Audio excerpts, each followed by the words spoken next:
পার্শ্ববর্তী কোন দেশ বাংলাদেশের কোনো বিষয়ে হস্তক্ষেপ করলে তাদের বিরুদ্ধে যুদ্ধ করার হুঁশিয়ারি দিয়েছেন DMP commissioner SM. Sajjad Ali.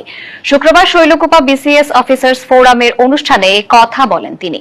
অনুষ্ঠানে বিগত সময়ে প্রতিকূল পরিস্থিতি ও ভোটের অধিকার প্রতিষ্ঠা সহ নানা বিষয় নিয়ে কথা বলেন অ্যাটর্নি জেনারেল।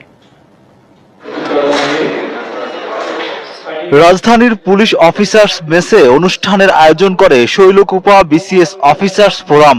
সংগঠনটির নবগঠিত কার্যনির্বাহী কমিটি ও উপদেষ্টা পরিষদের অভিষেকে অংশ নেন ডিএমপি কমিশনার, অ্যাটর্নি জেনারেল সহ সরকারি কর্মকর্তারা। অত্যন্ত যে যোগ্যতর কমিটি হয়েছে। অনুষ্ঠানে সদস্যদের পরিচয় পর্ব শেষে বক্তব্য রাখেন ডিএমপি কমিশনার। এ সময় পার্শ্ববর্তী কেউ বাংলাদেশের বিষয়ে হস্তক্ষেপ করলে কঠোর জবাব দেওয়ার হুঁশিয়ারি দেন তিনি। পার্শ্ববর্তী দেশ কোন রকম যদি ইন্টারফেয়ার করে আমার দেশে, I decided to fight them. কারণ